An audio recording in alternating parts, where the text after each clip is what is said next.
अगली जिज्ञासा है कि शिव की पूजा एवं चर्चा में क्या अंतर है, समझाने की कृपा किया जाए।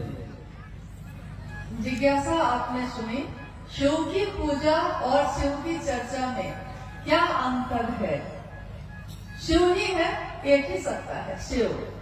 पूजा भी हम कर रहे हैं तो शिव की ही कर रहे हैं, और चर्चा भी कर रहे हैं, यानी गुरु रूप की चर्चा कर रहे हैं, गुरु मानकर शिष्य बनकर चर्चा कर रहे हैं तो शिव की ही कर रहे हैं। लेकिन एक भारी अंतर है दोनों में। भारी अंतर ये है कि शिव की पूजा में श्रद्धा चाहिए, विश्वास चाहिए, समर्पण चाहिए। शिव की पूजा यानी कि पूजा में हमारे बुजुर्ग कहते हैं हाथ जोड़ के सिर झुकाओ, आंख बंद करो, मन महादेव पे लगाओ, विश्वास रखो, विश्वास करो, समर्पण करो, श्रद्धा रखो, तब होती है शिव की पूजा। और शिव की चर्चा में विश्वास नहीं है तब भी कोई बात नहीं है, श्रद्धा नहीं है तब भी कोई मामला नहीं है, समर्पण नहीं है तब भी कोई फर्क नहीं पड़ता है।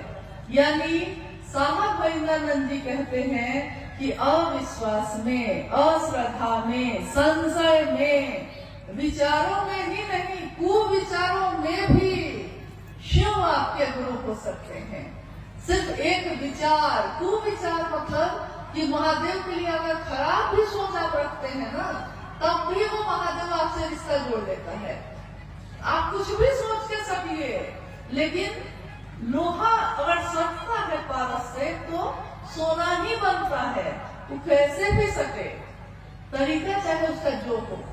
यानी शिव की पूजा में श्रद्धा चाहिए, विश्वास चाहिए, समर्पण चाहिए, और महादेव की चर्चा में विश्वास हो तब भी ठीक, अविश्वास हो तब भी ठीक। मास्टर को कोई फर्क नहीं पड़ता कि आप उस पर विश्वास करते हैं कि नहीं करते हैं। खाली क्लास में चले जाइए, वो मास्टर तो पढ़ा ही लेगा, वो चाहे जबरदस्ती पढ़ाए, चाहे खुशी खुशी पढ़ाए, लेकिन पढ़ा के बच्चा को कलेक्टर बना ही देता है, मास्टर पढ़ा लेगा। तो महादेव के पास जाने के लिए श्रद्धा है तो जाइए, क्योंकि श्रद्धा तो भक्त को होगी, समर्पण तो भक्त को होगी। क्योंकि पहला सूत्र कहता है शिव से दया मांगना याचना की अभिव्यक्ति है, भक्ति की अभिव्यक्ति है। दया मांगना, याचना करना भक्ति की अभिव्यक्ति है। और भक्त कौन होता है? हम लोग अमूमन बोलचाल की भाषा में कहते हैं कि अरे ये अमुक चीज के भक्त हैं, ये इनके भक्त हैं, लेकिन भक्त होना बहुत बड़ी बात होती है। हम जब कहते हैं कि कोई विचार में शिव को गुरु माना है, विचार भी जब घने होते हैं, घनीभूत होते हैं, तब वो भाव बनते हैं। भाव भी जब घनीभूत होते हैं तब वो प्रेम बनता है। प्रेम भी जब घनीभूत होता है तब कहीं जाके भक्त होता है, तब भक्ति होती है। तो क्या वैसी भक्ति हम लोग की है कि शिव नहीं तो कोई नहीं? क्या उमा के जैसा है कि वर हूँ शंभु नहीं तो रहूं कुंवारी, वरण होगा तो सिर्फ शिव का नहीं तो किसी का नहीं होगा? क्या ऐसी भक्ति है? अगर है तब भी शिव के लिए है आप, और नहीं भी है अगर, तो ये रास्ता बहुत सरल है कि गुरु मान लीजिए, तू गुरु बनाना हो जेकर देहल चोला बा, दुनिया का भी तोहके देवे वाला भोला बा। तो दुनिया क्या देती हमको? दुनिया तो कभी प्रेम देती है, कभी अपमान करती है, कभी अपना बनाती है, कभी पराया कर देती है। लेकिन महादेव तो ऐसा नहीं करते, वो एक बार अपने हो जाते हैं तो हमेशा अपने ही रहते हैं। तो शिव की पूजा और शिव की चर्चा में, दोनों में बड़ा भारी अंतर है। लेकिन शिव की चर्चा आपके मेरे मन में धीरे धीरे शिव के विचार को, उन्हीं के भाव को, उन्हीं के प्रेम को, उन्हीं की भक्ति को गहरा करता चला जाता है। और साहब वैद्यानंद जी ने कहा है कि शिव की शिष्यता में एक ही चीज अनिवार्य है। क्या? शिष्यानुभूति पढ़ी है आपने? साहब की बोली हुई, वो लिखी हुई किताब है छोटी सी, 1990 के दशक में छापी गई थी। आप में से किसी ने शिष्यानुभूति पढ़ी है? आओ चले शिव की और किताब में भी है वो, आपने किसी ने पढ़ी है? गढ़वा में कोई पढ़ा ही नहीं शिष्यानुभूति, पढ़ेगा ना कुछ लोग? तो उसमें एक ही चीज अनिवार्य है, कुछ नहीं है तो कोई बात नहीं, अस्थाई शिष्य भाव, यही एक अनिवार्य चीज है। लेकिन ये अनिवार्य चीज जो है बड़ा मुश्किल है, बहुत कठिन है।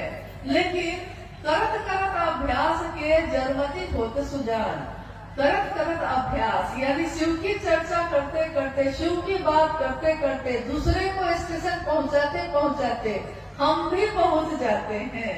दूसरे को महादेव का रास्ता दिखाते दिखाते हम भी उस रास्ते पे चलने लगते हैं। कहता है ना, हमको नहीं देखा हुआ है तुम दिखा दो, तो हम भी तो उस रास्ते पे चल देते हैं। तो शिव की चर्चा करते करते हमारा मन धीरे धीरे धीरे धीरे शिव के लिए अस्थायी भाव से आने लगता है। एक जिज्ञासा है,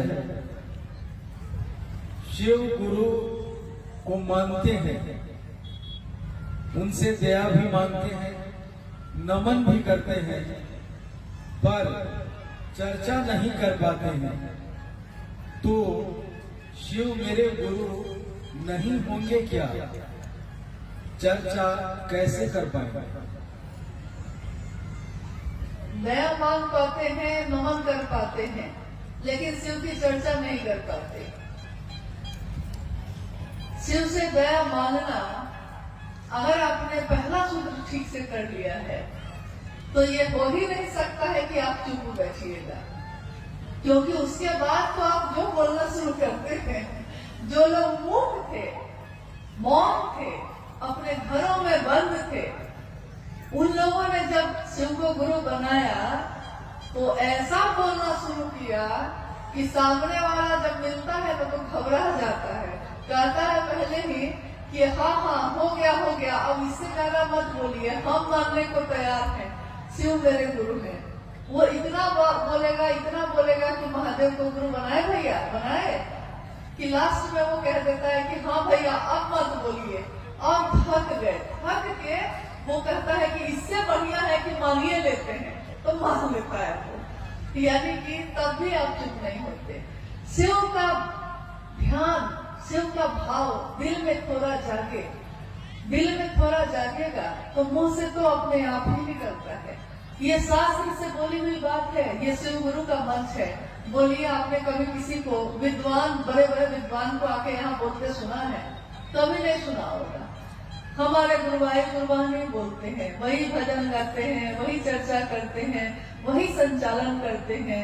यानी शिव शिष्यों की ये दुनिया, हाय रे ये दुनिया, हरिंदर की दुनिया, एक हरिंदर निहाल सारी दुनिया। कैसी दुनिया उन्होंने बनाई है, जिसमें कोई शास्त्र नहीं पढ़ा हमने, कोई किताबें नहीं पढ़ी हैं। कितने लोग तो अनपढ़ हैं, दुनिया जिसको कहती है गंवार वो भी है।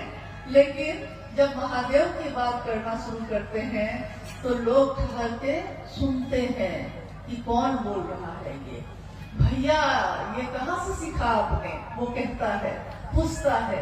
और भैया या दीदी कहती हैं कि भाई ये तो भैया साहब महेंद्रानंद जी का बात है जो हम कह रहे थे। तो उसने कहा कि क्या एक एक लाइन उन्होंने कही है? तो नहीं, उन्होंने सिर्फ इतना ही कहा था कि महादेव को अपना गुरु बनाना।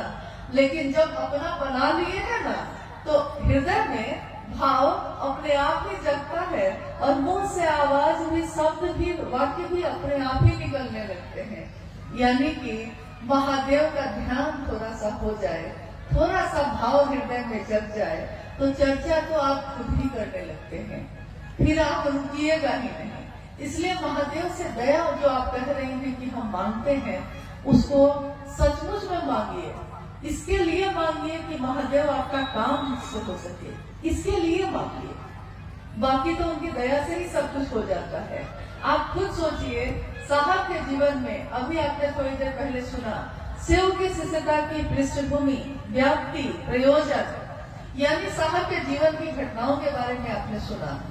साहब के जीवन में 1974 में उन्होंने शिव को गुरु माना, 1975 में नमः शिवाय मंत्र आया।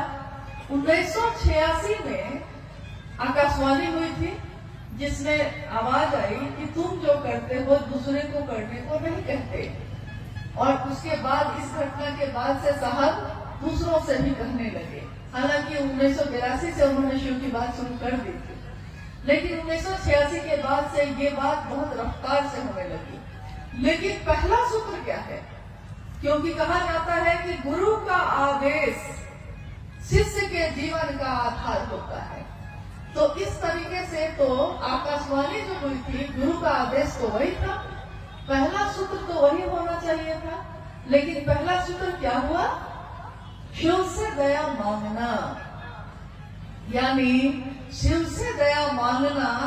साहब ने कहा कि मैंने अपने जीवन की घटनाओं से ये समझा है कि ये नमः शिवाय का आना और जाना ये भी शिव की दया है। ये आकाशवाणी का मुझको प्रेरित करना महादेव के काम को करने का, ये भी महादेव की दया है। मेरे मन में इस श्लोक का गूंजना कि गुरु र ब्रह्मा गुरु र विष्णु गुरु र देवो महेश्वर गुरु साक्षात पर ब्रह्म तस्मै श्री गुरुवे नमः। और मेरे मन में गुरु भगवान होते हैं तो भगवान गुरु क्यों नहीं है, भगवान को ही गुरु मान लिया। ये प्रेरणा मेरे मन में भरने वाले शिव की दया है।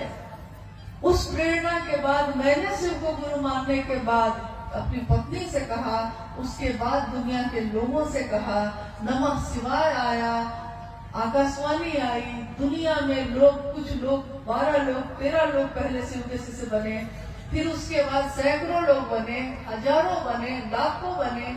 आज शिव शिष्यों की संख्या करोड़ों में है। यहाँ तक कि लोग कहते हैं कि गणना हो सकती है क्या? तो हम लोग कहते हैं कि असंभव है। क्यों? क्योंकि जैसे ही गणना शुरू करिएगा, इधर से शुरू कीजिएगा कि तब तक तो दूसरा लॉट जारी है। मतलब अभी 5 आदमी का किया है तो 10 आदमी तो और घोषणा होके रेडी है। कितनी की गणना करिएगा, कितनी की गिनती करिएगा? तो देखिए गणना नहीं हो सकती, इतने शिव के शिष्य हैं। किसके कारण हुआ? तो पहले सूत्र में साहब ने कहा कि शिव की दया के बिना यहाँ कुछ भी नहीं हो सकता, यहाँ करने जैसा कुछ भी नहीं है। मात्र महादेव की दया ही करने लायक है। देखिए अभी हम लोग आए तो धूप थी इतनी तेज, महादेव के भाव में हम भी हैं, महादेव के भाव में आप भी हैं। क्या मौसम नहीं बदल गया है? कब हवा ठंडी हुई आपको पता भी नहीं चला, आपका ध्यान भी नहीं गया। इससे पहले बहुत गर्मी थी। तो मौसम बदलते हैं, भाव बदलते हैं, मन बदल जाता है, गर्भवानी खुशहाली में बदल जाती है, कुछ भी हो सकता है यहाँ। तो महादेव की दया से सब कुछ हो सकता है। तो पहले सूत्र में साहब ने कहा कि महादेव की दया ही शिष्य के जीवन की शुरुआत करता है। अगर नींव का पत्थर मजबूत हो तो उसमें कितनी भी बड़ी इमारत बनेगी वो मजबूत होगी। नींव का पत्थर यानी कि घर जब हम बनाते हैं तो घर बनाते समय नीचे नींव बनाते हैं, तो नींव बहुत मजबूत बनाते हैं, क्योंकि हम कहते हैं कि नींव मजबूत होगा तब ना दीवार भी मजबूत होगी। तो शिव से दया मांगना उसी नींव की तरह है। अगर शिव से दया मांग लिया है ठीक से, मन से, इसके लिए कि आपका काम हो सके, तो चर्चा तो आप ढूंढाल करिएगा और नमन में तो आपका मन दिन रात रहेगा ही रहेगा। इसके सिवा और कोई चारा नहीं है। अब क्या आएगा? हाँ, एक अंतिम जिज्ञासाएं तो बहुत हैं, लेकिन हम सभी समय में बंधे हैं। इसलिए एक अंतिम जिज्ञासा है कि हम गुरु भाई बहनों, हम गुरु भाई गुरु बहनों के जीवन में महाशिवरात्रि का क्या महत्व है? हम लोग महाशिवरात्रि क्यों मनाते हैं? हम सभी गुरु भाई गुरु बहन यानी शिव के शिष्य, हम सभी गुरु भाई गुरु बहनों के जीवन में महाशिवरात्रि का क्या महत्व है? हम महाशिवरात्रि शिवरात्रि क्यों मनाते हैं? जब साहब मधेपुरा में रह रहे थे, उसी समय मां नीलमानंद जी ने कहा कि हमने शिव को गुरु बनाया है, तो हम लोग को शिव के लिए कुछ करना तो चाहिए, तो हम क्या कर सकते हैं? और कमरे में कुछ लोगों के साथ शिव चर्चा शुरू हो चुकी थी। तो साहब ने कहा कि भाई क्या किया जाए बताओ। मां नीलम ने कहा कि शिवरात्रि का आगमन हो रहा है, क्यों नहीं हम सभी जो कुछ गुरु भाई गुरु बहन हैं, हम मिलकर शिवरात्रि का आयोजन करें। तो साहब ने कहा कि ठीक है, किया जाए। लेकिन उस समय ज्यादातर जगहों पे हरे रामा हरे कृष्णा का बोल चलता था। यहाँ तक कि माँ दुर्गा के मंदिरों में भी, शिव के मंदिरों में भी हर जगह हरे रामा हरे कृष्णा होता था। तो साहब ने कहा कि यार, इन महाशिवरात्रि का आयोजन है, शिव की पूजा करेंगे, लेकिन बोल क्या होंगे, हम बोलेंगे क्या उसमें? तो मां नीलमानंद जी ने लिखा, हरा भोला भोला भोला हरा हरा, हरा शिवा शिवा शिवा हरा हरा। और इसी धुन पे उस समय शिवरात्रि का आयोजन हुआ। सभी लोगों ने इस धुन पे को गाया। उसके बाद साहब आ गए पटना में जो उनका घर था वो छोटा सा फ्लैट था। तो अगले बार जब शिवरात्रि का आयोजन हुआ तो मां नीलमानंद जी ने कहा कि क्यों नहीं इसको बाहर मैदान में किया जाए। तो फिर उन्होंने इस आयोजन को जो सामने ऑफिसर्स फ्लैट के सामने मैदान था उसमें किया, और उसी में जो छोटा सा माइक लगा हुआ था हरा बोला करने के लिए, जब कुछ देर का हरा बोला हो गया तो उस समय हरा बोला की समाप्ति के बाद उसी माइक से साहब ने जो लोग वहां जमा थे उन लोगों के बीच शिव की चर्चा की। तो साहब कहते हैं कि शिवरात्रि एक ऐसा प्लेटफॉर्म है, एक ऐसी जगह है जहां आपने, साहब ने कहा कि आपने देखा होगा कि जब बच्चे नदी में कूदते हैं तैरने के लिए या स्विमिंग पूल में कूदते हैं तो बहुत ऊपर में लकड़ी का एक टुकड़ा लगा रहता है, और उस लकड़ी के या बहुत बड़ा कोई सीमेंट का बना रहता है, और वहां खड़े होके वो ऊपर से जंप करता है पानी में तैरने के लिए, तैराकी के प्रतियोगिता में। तो ऊपर से जंप करता है धरती पे, मतलब नदी में। तो साहब ने कहा शिव के शिष्यों के लिए महाशिवरात्रि उसी तरह है कि महाशिवरात्रि से ही लॉन्च हुई शिव की चर्चा। इसीलिए शिव के शिष्य एक उत्सव अपने गुरु का मनाते हैं, महाशिवरात्रि। और मेरा निवेदन है कि आज अभी जो आने वाला है 8 मार्च को महाशिवरात्रि का आयोजन हो रहा है, हर जगह पे हो रहा है। मेरा निवेदन है कि 8 मार्च को जो महाशिवरात्रि है उसमें आप अपने सामूहिक रूप से जहां भी आप करना चाहते हैं जरूर करिए, लेकिन अपने घर को लौटिए जब, तो कम से कम 1.25 घंटे अपने घर के लोगों के साथ भी इसको करने की कोशिश करिए। अपने पड़ोसियों को भी बुलाइए इसमें, और इसके साथ साथ सजाइए अपने घर को, अपने मोहल्ले को, अपने दरवाजे को, क्योंकि शिव की रात्रि है, ये महाशिवरात्रि है। शिव के शिष्यों के लिए शिव की चर्चा का आगाज करने वाली है। तो हम नमन करते हैं अपने साहब दीदी को, अपने गुरु शिव को, कि महादेव की दया हम सभी पे बनी रहे, हम सबका जीवन शिवमय हो, सुगंधमय हो। साहब ने जो चाहा है शिव के लिए शिव को, हम सभी शिव के शिष्य भी शिव के लिए शिव को चाहें, दुनिया के लिए नहीं। दुनिया ने अपनी कामनाओं के लिए शिव को चाहा, शिव के शिष्य तो ऐसा ना करें। शिव के शिष्य शिव के लिए शिव को चाहें। आप सभी के चरणों में मेरा प्रणाम।